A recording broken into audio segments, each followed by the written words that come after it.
नोंथांमोननो शेयारजासन YouTube चेनेलाव फिन बरायनाय थाबावबाय। दिनैनि गोदान भिडिअ फिन बरायबाय। दिनै आं दुलाराय बर' फरायसा आफादनि 52थि गायसनथि जोनोम सान फालिनाय चिरां जिल्ला दुलाराय बर' फरायसा आफादनि बाहाय थांनो नागिरदों। नोंथांमोननो बे भिडिअनि गेजेरजों गासैबो बिनि बानजायनायनि सोमोन्दै नुनो मोनगोन। अब्ला नोंथांमोना भिडिअखौ जोबजासिम नायलांदो। जागायबाय थांनायखौ।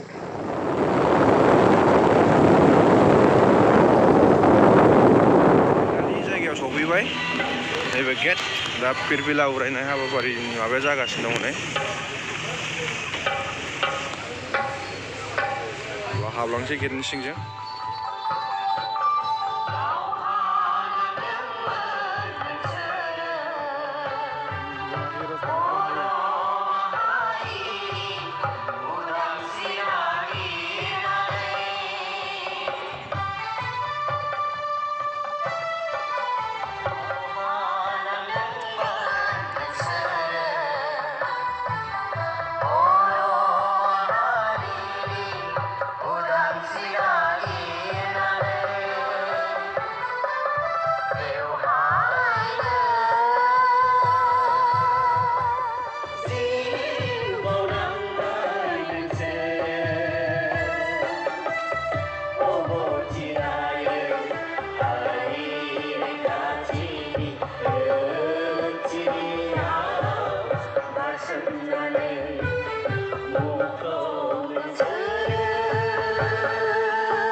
आरो बे समाव गुबुन मोनसे हाबाफारि जोङो सिगांनो आखायाव लादोंमोन।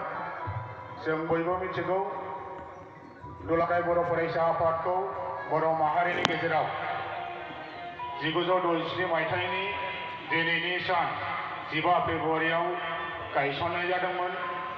आरो बे गायसनजेननायनि गिबि आफादगिरि बिथाङानो जाबाय मुगानि आगदारि बानेश्वर बसुमतारी। बेनिखायनो दिनैनि बे गोथार सानाव बिथांखौ गोसोखांनानै जोङो गोथाङै थानाय बर' सुबुंफोरा बे हाबाफारिखौ मावफुंनो जों नांगोन। बेजों लोगोसे गायसनगिरि गाहाय नेहाथारि मानगोनां रुंसारि कनकेश्वर नार्जारी बिथांखौबो जों एखे मर्यादायैनो दिनैनि बे गोथार सानजों जोनोम सान फालिनाय हाबाफारियाव जों गोसोखांनानै सिबिनाय हाबाफारिखौ लानाय हारिनि गेदेर मानगोनां सुबुं बिथांमोनखौ दिनैनि बे गोथार बुब्लियाव जोङो गोसोखांनो रोंनांगोन। बिथांमोननि जि माहारिनि फारसे अबदान, बिथांमोननि जि मोनसे कन्ट्रिबिउसन, बेखौ जों दिनै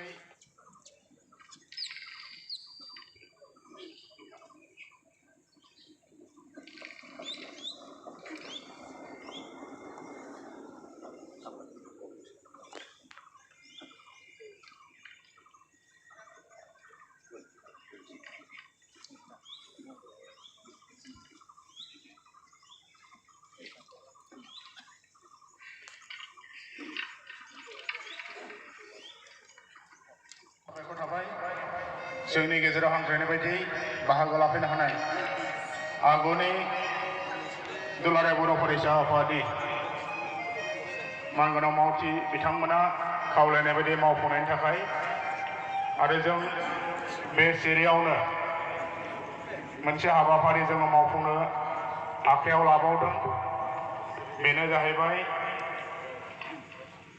दुलाराय बर' फरायसा आफादनि बैसोआ गायसनजेननायनिफ्राय दिनै 15 फेब्रुवारिसिम जोङो हिसाब खालामनानै मोनबाय 55 बोसोराव जोङो आगान सुरफैनो हाबाय जोङो दिनै बे हाबाफारियाव जोङो रंजानांगोन आरो स्ल'गान होनांगोन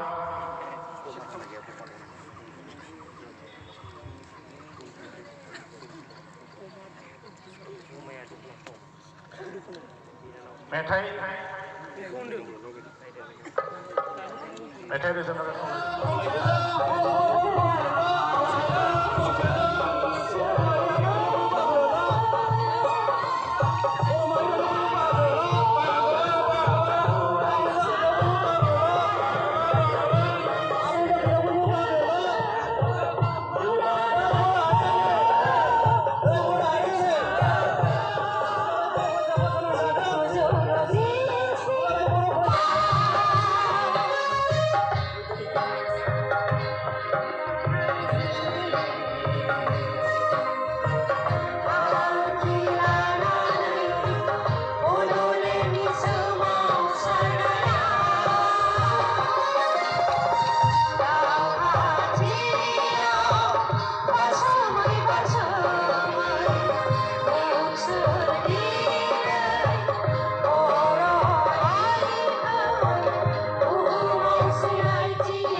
जोबोद साबायखर थाबाय दुलाराय फरायसा आफादनि 55थि जोनोम सानखौ दुलाराय बर' फरायसा आफाद थांनानै थाथों दुलाराय बर' फरायसा आफाद थांनानै थाथों दुलाराय बर' फरायसा आफाद थांनानै थाथों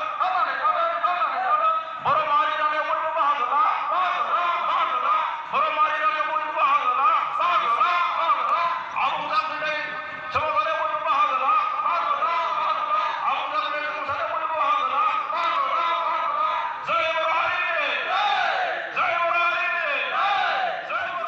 बर' थुनलाइ आफादनि मानगोनां आफादगिरि नार्जारि बिथांखौबो बिबार बाननो खावलायबाय आरो दुलाराय बर' फरायसा आफादनि बारग' रां दोनथुमगिरि गेदेर गेदेर पद्मभूषण बसुमतारी बिथांखौबो आरो गासैबो बाहागो लानो हानाय आलासि बिथांमोनखौ गेदेमा सुबुंनि मुसुखायाव बिबार बावनानै मान बावनो थाखाय बयखौबो खावलायबाय।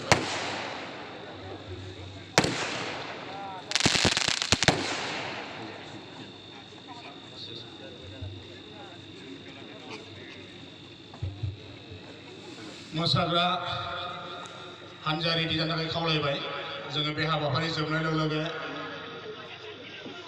मोसाग्रा थिलियाव जोङो रंजानो थाखाय रोजाबनाय आरो मोसानाय हाबाफारिखौ जों दानिसो लांबाय थागोन। बेनिखायनो हारिमु आयदानि गासैबो नोंथांमोनखौ रेडि जानो थाखाय खावलायबाय।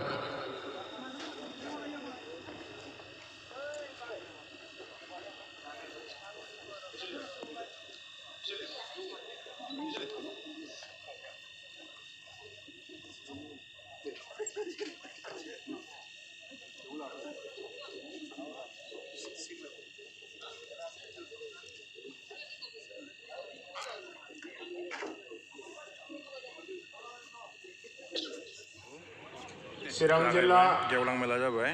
दुलाराय बर' फरायसा आफादनि बानजायनायजों लोगोसे बिजनि दख'ना दुलाराय बर' फरायसा आफादनि मददजों दुलाराय बर' फरायसा आफादनि 52थि जोनोम सान फालिनाय हाबाफारिखौ दिनैहाय बे सुबाइजार गोजौ फरायसालिनि गेवलां फोथाराव सानसेनि गाजा गोमजा हाबाफारिजों मावफुंनो लानाय बे हाबाफारियाव हांख्रायनाय बायदियै बाहागो लाफैनो हानाय फारियै चिरां जिल्ला दुलाराय बर' फरायसा आफादनि मानगोनां आफादगिरि बिथां राजु कुमार मुसाहारि, जिल्ला आफादनि बोसोनगिरि लोगो आफादगिरिजों लोगोसे गासैबो दैदेनगिरि नोंथांमोन आरो बे सोलोंथाइ गैयाबा जाथिया दावगानो हाया। सोलोंथाइयानो हारि दावगानायनि जाथि दावगानायनि मोनसे लामा। बेफोर बाथ्राखौ बिथांमोना बिबार लाइसिनि गेजेरजों लिरनानै फोसावलांबाय। समाज फोसाबनायनि बाथ्रा लिरलांबाय दं होननानै जों सानो आरो फोथायो। बेनिखायनो दुलाराय बर' फरायसा आफादा बे आयदाखौ लानानै अखल सावरायलायनो नङा, दिनै बेवहाय बिबुंथि होनाय नङा, प्रेक्टिकेल नोङो खामानि मावनांगौ। बिदिबासो जों दुलाराय बर' फरायसा आफादनि सिमाङा जाफुंगोन होननानै आं सानो।